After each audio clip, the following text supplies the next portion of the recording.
At 1:13 a.m., the front door was already locked, and the house was still talking. I was the closing attendant for Blackwell House, which meant I stayed until the last costume, the last ticket, and the last lie were gone. The Blackwell House sat at the edge of Larkspur, 2 stories of peeling clapboard, a sagging porch, and a newer steel annex behind it where we kept the registers, radios, spare lanterns, and the employee phone. The place had been a real abandoned estate before the town turned it into a year-round haunted attraction with busy weekends, private event bookings, and a constant closing headache. That was the sales pitch anyway. Old family money. Hidden rooms. A harmless little legend repackaged for group tickets and teenagers daring each other to go in after dark. I had worked there for 6 seasons. Not because I loved haunted houses, and not because I believed the marketing. I stayed because the job came with a furnished room in the annex. Cheap enough to keep me from sleeping in my truck. And because my sister Nora had custody hearings in the spring, and I needed to prove I could keep a steady address and a steady paycheck. That was the part people never understood. Leaving sounded simple until you added rent, court dates, and the fact that the town only needed one night crew if one of them vanished. That was the other reason I stayed. On a closing shift, the house never had only 2 employees. By design, it was supposed to be me and Marisol Vega until the last guest left. Marisol handled the registers, the safety sweep, and the final count of props that too many people like to steal. I handled the walkthrough, the locks, and the annoyance of drunk adults trying to photograph themselves with fake corpses after we told them not to. The house itself was closed to the public at 11.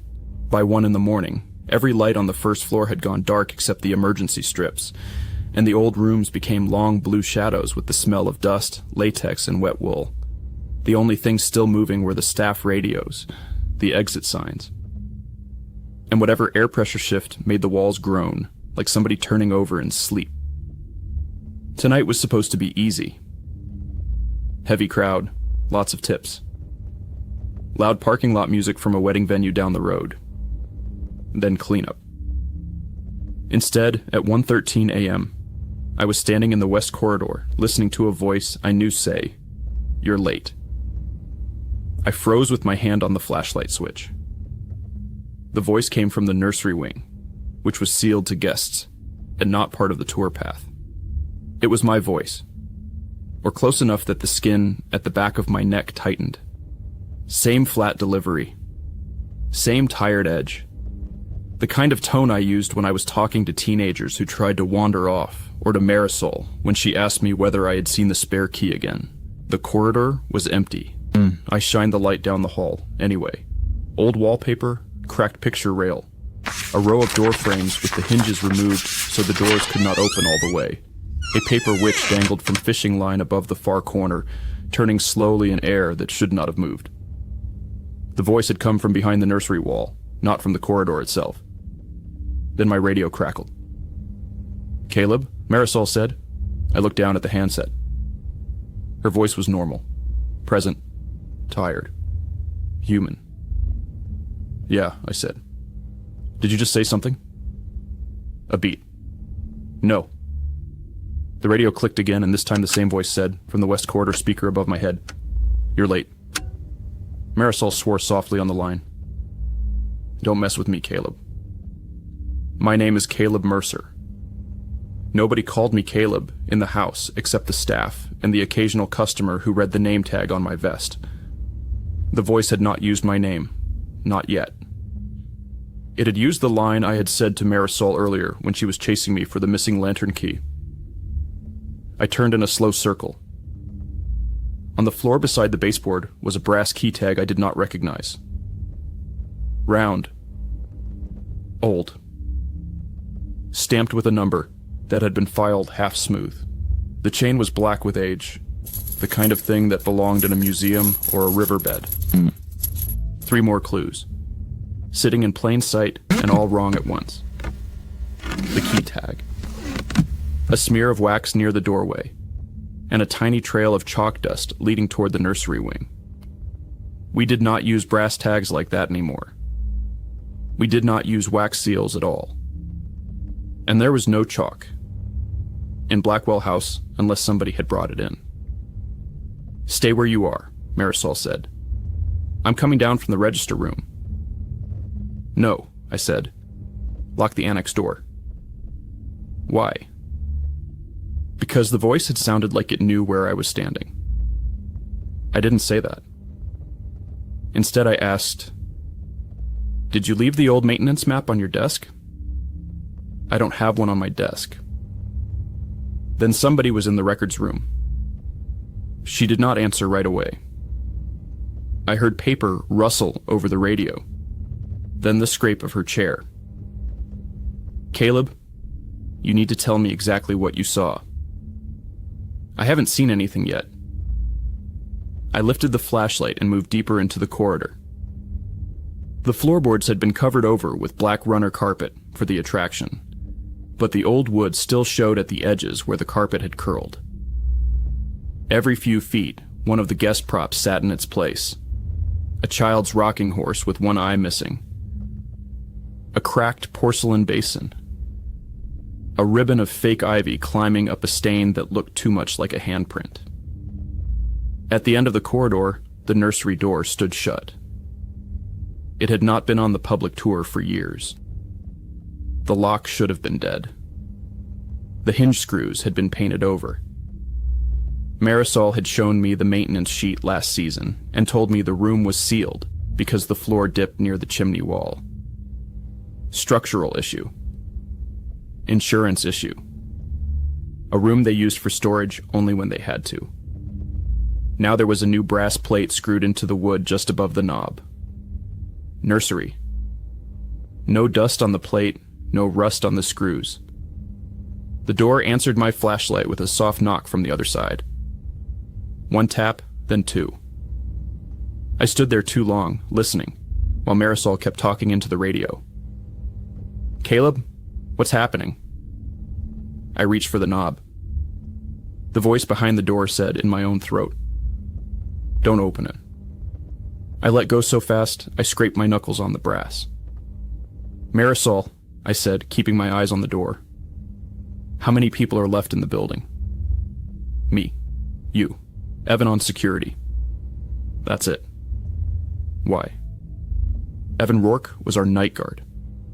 A big, quiet ex-paramedic, with a bad knee, and a habit of checking the cameras twice, because he said the monitors made the house look emptier than it was. If he was in the building, he was supposed to be in the annex hallway, half asleep over the security screens. His voice came over the radio a second later, thin with static. "You two still up?" Marisol exhaled hard. "Evan, where are you?" "I'm on camera 3. I looked up toward the west corner camera. Its red light was off. "Camera 3 is dead," I said. Silence. Then Evan, quieter. "That's impossible." He sounded too close to the speaker mounted over the corridor archway. Marisol told me to get to the records room. She wanted the guest ledger, the spare key log, and the event checklist. If anything looked wrong, she said, we'd call the owner in the morning and pretend it had been a technical issue. The problem was that Blackwell House had no real owner in the way normal buildings did. It had a management trust, a leased property line, and a stack of historical permissions from people who had never set foot inside the place after dark. Most of the decisions came from a town office 2 streets away that only cared whether the tickets sold and the neighbors complained less than they used to. So I went to the records room, alone. The room sat behind the old parlor, past a velvet rope and a painted portrait of the Blackwell children that had been darkened on purpose to look haunted. It should have been locked with a simple latch. It wasn't. The door hung open 6 inches. And from inside came the dry smell of paper kept too long in heat. I pushed it wider and found the maintenance map spread across the desk under a banker's lamp. A yellowed paper map, handwritten labels, tunnels. A square marked nursery below the main floor. A second wing marked service only that I had never seen on any printed tour sheet. And in the bottom corner, where the map had been folded and refolded until the fibers were soft, a name written in faded pencil. C. Mercer. My stomach tightened so hard I had to set the flashlight down. Beside the map was an old guest ledger, the kind with a cloth spine and brittle page edges. The cover had been re-stamped with the Blackwell house logo a few years ago, but the pages inside were much older than the attraction. Names from different decades filled the rows. Entire families, school clubs, a wedding party from 1989, a handful of workers I recognized from before my time. And on 3 separate pages, across 3 separate years, the same surname appeared again and again in the margin notes beside the closing signatures. Mercer. Not my father, not my mother, no relation I knew of. Just Mercer, written beside inventory issues, late inspections, and one note so faint I had to tilt the page into the lamp. Keep the children in the house. I was still staring at that line when a sound came from the hallway. Footsteps, not quick, not a run. A measured walk, heel then toe, stopping just outside the open door. I shut the ledger and killed the lamp. The room went dim except for the flashlight on the desk, its beam lying across the maintenance map like a white blade. From the hall, Marisol whispered, "Caleb?" I nearly answered. Then I heard the tiny scrape of her ring of keys, and I knew it wasn't her. Marisol never jingled when she walked because she clipped her keys to her belt. The voice outside the door said, "You left the ledger open." My own voice, calm, mild. Close enough that I could imagine it with my mouth. I backed away from the desk and grabbed the flashlight. The beam hit the hallway floor. No one there. But on the threshold, there was a wet footprint. Small, barefoot, fresh. I did not wait to figure out whose it was. I crossed the room, shoved the door shut, and pulled the latch. The wood trembled once, as if something had leaned lightly against it from the other side. Marisol came over the radio. "Caleb, talk to me." "I found the map," I said. "There's a wing under the house, and the ledger has my last name in it." That got her quiet. Then, "Say that again." "I'm not kidding." "Wait." Paper rustled. She was in the annex now. I could hear the office chair wheels bumping on the concrete. "I'm checking the archives box." "What archives box?" "We have one from when the place was still a private property filing. Town records said we didn't need the rest, but I kept it because the owner didn't want the cost of disposal." Another rustle. Then her breath caught. "Caleb." "What?" "There's a receipt in here, old paper, handwritten. It lists renovation materials, electrical wiring, and a nursery latch set." "So? The build contractor is your grandfather." The floor under my boots shifted with a low timber groan. Not a settling sound. Not an old house complaint. A movement sound. Something had changed underneath me. I looked toward the hall, past the records room door, toward the staircase that led down to the basement storage and the service tunnel. The maintenance map had shown a route from the old boiler room to a hidden crawl space beneath the nursery. If there was a real room down there, then the attraction had not been built around a legend. It had been built around a sealed part of the house, and the story used to keep people away from it. I should have gone straight out the annex exit and called the police from the parking lot. Instead, I asked Marisol one question. "Is Evan still on camera 3? A pause. Then her voice, tighter now. "He isn't answering." I left the records room and headed for the service stair. At the bottom of the stairwell, where the air turned colder and smelled like old stone, the maintenance tunnel was narrower than the public halls and lined with unfinished brick. Pipes ran overhead, Dust thickened on the concrete floor. The flashlight beam picked out my footprints as I passed. Then another set I hadn't made. Small and bare. Walking beside mine for 6 steps before stopping. That was when I found the locket. It was hanging from a nail in the wall, right at eye level, like someone had placed it there for me to notice. Silver, tarnished, with a split seam across the hinge. I opened it with numb fingers. Inside was a tiny black and white photograph of 2 children standing in front of Blackwell House. One boy in a sailor collar. One girl with a ribbon in her hair. On the back, in the same faded pencil as the ledger, someone had written, "Don't let him be listened to." I heard a door open farther down the tunnel. Then another voice came from ahead, low and wrecked with static. "Caleb?" Evan said. I swept the flashlight toward the sound and found him standing by the junction gate in his security vest. One hand braced on the wall, the radio hanging loose from his belt. He looked half disappeared in the beam. Face pale, hair damp, eyes fixed on something above and behind me.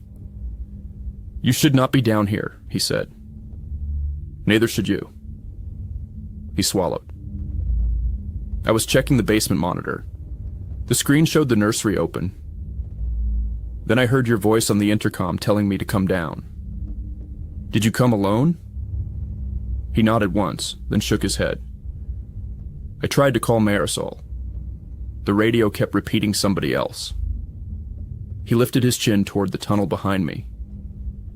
"Don't turn around fast," he said. I did anyway.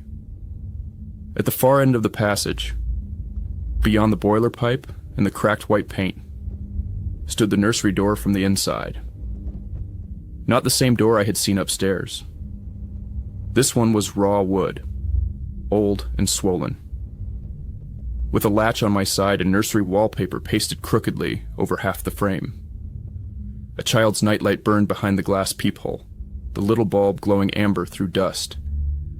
My knees went weak. The maintenance map had not shown a room under the nursery. It had shown the nursery from beneath. Evan took a careful step backward. I think the house was bricked around it. The doorknob turned. A voice came from the other side, sweet and small and impossibly steady. "We're waiting." Then my radio, clipped to my belt, clicked on by itself. A new voice came through the speaker. Not Marisol. Not Evan. My voice, the exact tone I used when giving instructions to guests. "Keep the house open," it said. Evan stared at me. "Did you say that?" "No." The speaker crackled again, and this time the intercom above the tunnel junction came alive with a burst of old static and a sentence I recognized from earlier. But not from me. "You're late." Not as an accusation. As a check-in. As if somebody had been expecting a shift change. The pattern sat in front of me. The house could only speak through its wired systems.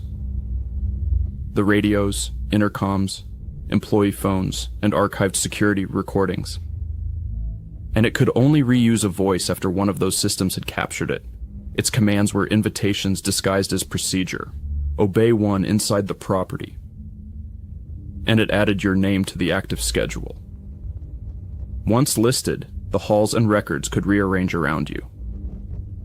It had learned our routines, our words, and the authority in anything official enough to make staff obey. Blackwell House didn't need a monster in the hall. It needed a schedule. I grabbed Evan's sleeve. "How many calls did you answer tonight?" "What?" "How many times did it ring with someone's voice telling you to go somewhere?" He stared at me, then his face changed. He stopped being confused and started being frightened in a quieter way. "4, he said. "Maybe 5. My stomach dropped. At that exact moment, a faint chime rang through the tunnel. One of the old employee phones. Marisol's voice came over the line, strained and far away. Caleb? Evan, get out now. I found the original property filing. Read it, I said. Another chime. Then Marisol, breathing hard, as if she was running through the annex. The house was never empty. The nursery was listed as occupied after the fire, not by a family, by staff rotations. Who was there? I said. Silence. Then paper turned. The filing says the house was used as a holding site during a storm relocation in 1948. Children, and one caretaker. The caretaker never signed out. A low click came from behind Evan. He turned, too slowly. Behind him, the tunnel wall had opened where there had been brick a second earlier. Not wide. Just enough to show a narrow nursery doorway, lit by a dim lamp with a cloth shade. On the floor inside lay a row of little shoes, all turned neatly toward the hall. Evan backed away. No. The doorway widened with a wet creak. Something inside it breathed. I saw a hand on the edge of the frame. Small. Pale. And over the hand, reflected in the brass plate bolted to the wall, was my own face standing. Where I was not standing.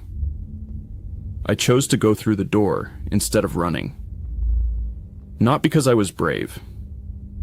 Because Evan had gone rigid, staring at the threshold as if he had already heard his name inside it. And because the last thing Marisol said before the line went dead was, Caleb, if you leave him there, it keeps him on the staff list. I don't know why that sentence changed me. Maybe because it was ridiculous. Maybe because it was not. I shoved Evan toward the stairwell and stepped through the nursery doorway. The room beyond was too clean for the rest of the house. Low ceiling, Mr. Wallpaper with faded rabbits. A rocking chair. A painted alphabet border, with several letters scratched away. On the far wall, beneath a small window with blacked out panes, stood a metal cabinet, stamped with the Blackwell house logo from the attraction gift shop. Except this one was old enough to be the original source. Inside the cabinet were staff cards, hundreds of them. Some were cracked, some curled, some stained with age. Employee names, photos, barcodes, shift start times. All the things that make a person temporary enough to hire and permanent enough to track. I found my own card on the second shelf. The photo was me. Not recent, but not childhood either. Same crooked nose from the broken slide at 13. Same scar on the eyebrow. Same stare I got from people when they wanted to know whether I was joking. Printed beneath the barcode, Caleb Mercer. Closing attendant status present. I heard a radio click behind me. Evan shouted from the tunnel. Caleb, move. I turned just in time to see the nursery chair slide on its own toward the cabinet. Something small was sitting in it now. Not a ghost shape, not a blur. A child in an old-fashioned coat. Face down in shadow. Shoes not touching the floor. One hand held a staff badge. The other rested on the radio mic, like it had learned exactly where to press to be heard. When it lifted its head, I saw my own mouth on a different face. Not perfectly, worse than that. Close enough. The thing in the chair spoke through my voice and said, "You are due for inventory." The radio on my belt turned hot. From the tunnel, Evan screamed once, a short, ugly sound cut off by a heavy slam. I ran back through the door and found the nursery hallway empty, except for the open service gate swinging against the wall. Evan was gone. No footprints, no blood. Just his radio on the floor, still transmitting. "Caleb," he said. And the word came out warped, as if he was speaking from behind brick. "Don't let it close the shift." I grabbed the radio and ran. The house changed around me while I moved. The corridor lights came on one by one ahead of me. Not bright. Just enough to guide me like a department store before closing. The old record player in the parlor started playing a warped version of the attraction's welcome music. Somewhere upstairs, a door opened and shut, with the neatness of a person returning to a station. It was not chasing me. It was resuming operations. I hit the records room first because I needed Marisol in the archive box, because the proof was in there, and because I thought, if I could show somebody the filing, somebody in town would finally understand that the Blackwell house was not a prop, with a legend around it. The records room was empty. Marisol's chair was overturned. The archive box sat open on the floor. Paper scattered everywhere. I dropped to my knees and searched through the mess until I found the original property filing she had mentioned. It was fragile and clipped together with rusted fasteners. Crumbled gray chalk marked the old nursery service route on its floor plan, matching the trail that had led me there. The folded deed was closed with the same dark wax smeared beside the nursery door. The top page bore a handwritten note in careful script. Employee Retention Protocol. The page beneath it was worse. It described the nursery, the staff system, and the reason the house had never been fully demolished. The story the town used about structural preservation was true only in part. A section of the property had once been sealed, because removing it would have broken the foundation. But the filing showed a second reason, scribbled into the margin by someone who sounded deeply tired of being believed. Room remains occupied. When staff is low. I turned the page and found a signed addendum from 1951 listing a temporary caretaker named Abel Mercer, my grandfather's name. Another addendum followed in 1978, then 1994, then 2007. Different handwritings, same surname. A family line or a job handed down like a curse. The last sheet was an employee schedule template, printed on fresh paper that had not been there a minute before. Across the top, in black ink, the shift list had already been filled in. Caleb Mercer, closing Marisol Vega, register Evan Rourke, security under Evan's name, a stamp in red ink, absent under mine. Present. I heard footsteps in the hall. Marisol came in carrying a flashlight and a tire iron, face white, jaw set, looking like somebody who had decided fear would have to wait until morning. She took one look at the papers and said, "Tell me this is fake." I wish I could. She crossed the room, saw the original filing, and let out a slow breath through her teeth. My uncle worked here before me. He always said the house kept its own records. It kept mine too. A sharp noise came from the hallway above us. Not a crash, a knock. 3 slow knocks on the floorboards overhead. Marisol and I looked up at the ceiling. Then the employee intercom in the corner turned on by itself. A voice came through, precise and polite. "Final call for closing staff." Marisol whispered, "No." The speaker continued. "All personnel report to the front hall for verification." It was my voice again, but flatter now, like a recording had forgotten how a person sounded when they were tired. I knew then that the thing in the nursery had not been the source. It was the holder of the schedule. The house itself was the archive. It was preserving roles by filling them with whoever stayed too long. I grabbed the property filing, the ledger, and the maintenance map. "We go out the front," I said. Marisol pointed at the map. "The front hall is where it wants us." "Then we go out the annex." "It's locked." "Is it?" The corridor outside the records room went silent. Not empty. Waiting. We moved anyway. The annex door should have opened into the employee corridor that led to the parking lot. Instead, when I pushed it, I found the west corridor of the main house. The same blue-lit passage where this had started. That was the house rewrite effect made plain. Once it listed you, it could redirect halls to match the schedule instead of the map. Marisol looked at me once, hard, and didn't waste words on panic. She raised the tire iron and struck the nearest wall plaque. The metal frame cracked. Behind it was not plaster, but a shallow cavity, packed with old note cards, name tags, shift rosters, and paper schedules tied together by twine. The house had been keeping its people in file form. From somewhere above us, Evans shouted. Once, then not again. Marisol shoved me toward the hall. Go.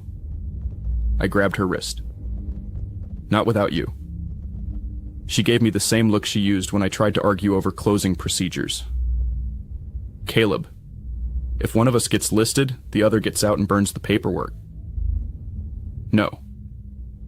She broke free, put the tire iron in my hands, and ran toward the front hall where the voice was calling staff to verification. I heard boots, then the slam of a door, then silence. I followed the sound to the foyer and found the front entrance wide open to the parking lot. Cold air rushed in. The storm door rocked on its hinge. The employee sign by the front desk, the one that listed who was on shift, glowed under a weak lamp. At the top, in stenciled letters, Blackwell house team below it, 4 names. Marisol Vega, Register Evan Rourke, Security Caleb Mercer, Closing Nora Mercer. Guest liaison.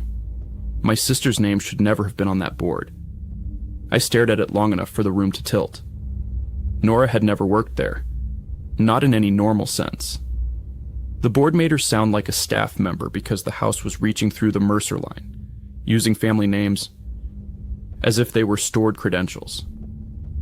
That made my stomach turn harder than a lie would have. A lie could be corrected. This was the house claiming a living person had always belonged to its schedule. From the hall behind me came Marisol's voice, faint and far off, calling my name in a way that made my throat lock. But the voice changed halfway through the second syllable. It softened, lost weight, became the same calm tone the house had used all night. I did not turn around. I ran. The parking lot was empty, except for the service truck, the donation bin, and a strip of frost along the curb that caught the headlights like broken glass. I had made it halfway to the truck when I heard the front door shut behind me with a clean, final click. No alarm. No chase. Just the kind of sound a business makes when it finishes for the night. I tried my apartment key when I got home at dawn. It would not fit. I tried the truck. It started. I tried my phone. 3 missed calls from a number with no caller ID, all at 1:13 a.m. The voicemail contained only static, and a child's voice saying my full name, like it was reading from a list. By noon, the town office had left a message asking why I had failed to report for my scheduled shift. By evening, a printed schedule was waiting in my mailbox. My name was on it. So was Marisol's. So was Evan's. The paper was warm. 2 days later, I went back in daylight with a locksmith, a deputy, and the property filing. The deputy said the house had been closed for emergency inspection after a power issue. No one knew what I was talking about when I said the place had spoken to me. Nobody found the nursery. Nobody found Marisol. The records room was empty except for dust and a single chair standing upright beneath the light. But the employee sign in the foyer had changed. It now listed only one active staff member, Caleb Mercer. Closing under it, in smaller lettering, was a second line that had not been there before. Next shift confirmed. I should have burned the paper then. Instead, I took it home because I needed proof, and because some part of me still believed proof would matter. That same night, after the daylight search, I set the schedule on my kitchen table and watched the ink darken at the edges as if something beneath the paper were breathing. At 1:13 a.m., my phone rang. The caller ID showed my own number. I let it ring until the voicemail cut in. My voice said calm and close, "You're late. Then after a pause, another voice came through in the background. Marisol's, tired, working, real enough to make my hands shake. She said, "Caleb, if you can hear this, do not let the shift end." The line went dead. And on the back of the schedule, where there had been blank white paper a moment earlier, a fresh set of footprints appeared in gray powder. Walking in from the edge of the page and stopping beside my name